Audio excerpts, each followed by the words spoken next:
friends, hello and welcome back. Hope everyone is having a lovely day. So today we are talking about the milestone cards. Now we're not just talking about the current ones out. We're not going to talk about the ones that are out next week. We're talking about the ones out really for the future of NHL 24 and are they worth doing? When the game came out, was they worth doing? They were some of the best cards in the game and you couldn't turn them down.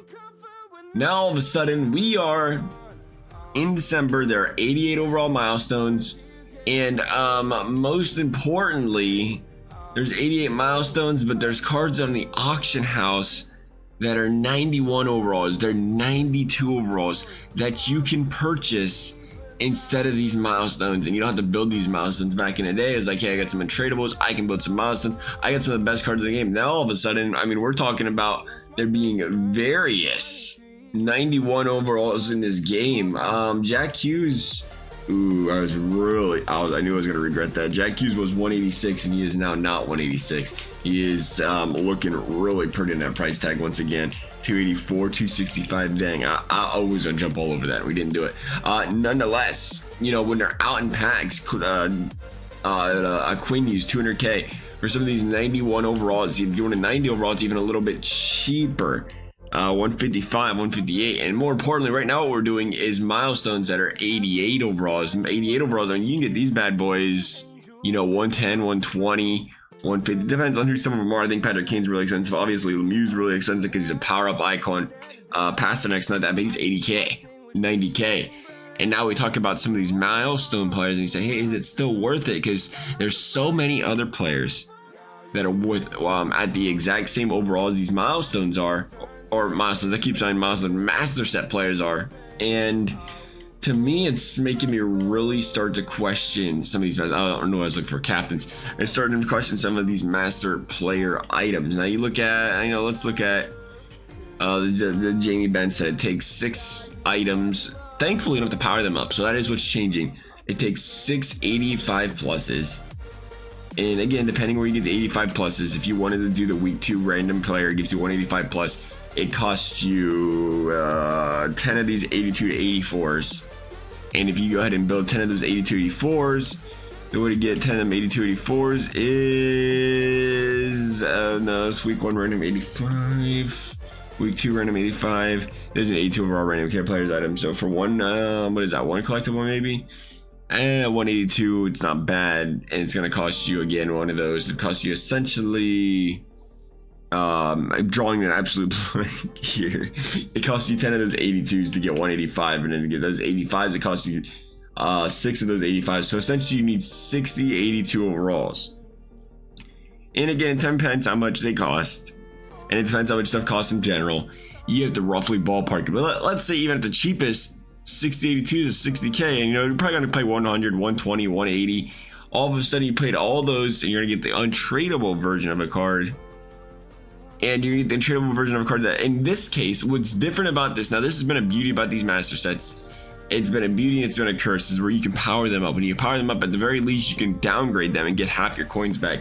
Now when you power them up, quote unquote, you build them, the card becomes untradeable. And you can't unbuild them because it's not a power up, it's a guaranteed player. So for me, there's a couple of things there. First of all, I love that EA changed the sets that way, because I was like, collectibles, right?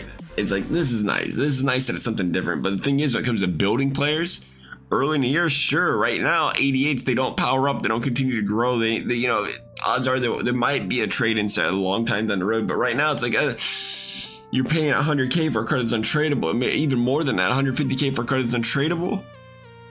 And it's not even remotely close to best card in the game.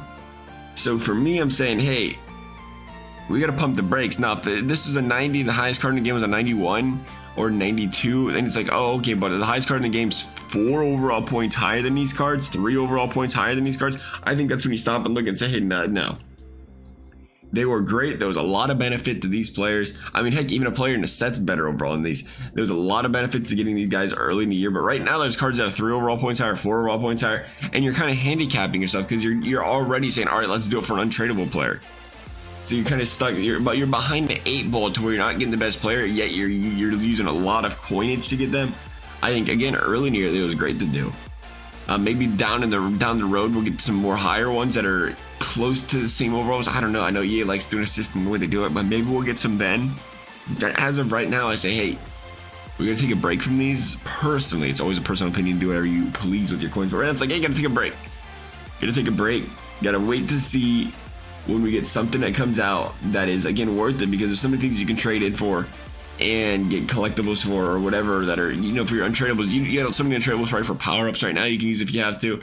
Anything that's tradable you can string out and sell, especially with how much team building is going for right now. Again, team building is another one. Everybody wants the team builders, and they're 2 overall points higher than these. So for me, it's we'll see what EA does. You know, the one thing I will say about these 88s, there is one benefit if you can find it. It is like, hey, Mark Messier, 99 face-offs. All right, talk to me. I do like the 99 face-offs. So there's specialty milestone cards, probably face-offs alone and face-offs and speed. There's like specialty cards, maybe somebody's a 99 speed or 99 face-offs, and you say, all right, you know what, maybe it's kind of worth building, because even though he's an 88, he'll always be the best face-off player in the game. He's like, okay, I can find a spot for that on the 4th line. But anybody else, you kind of look at it and you say, there ain't really anything special about these cards. They're just other 88 overalls. I would be avoiding them at all costs. And I think that stands throughout the rest of this year.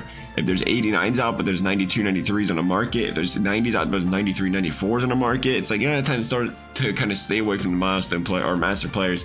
Again, it's always your choice. Do as you would please. That's just my personal opinion. Love y'all's thoughts. Thanks for watching. We'll see you next time.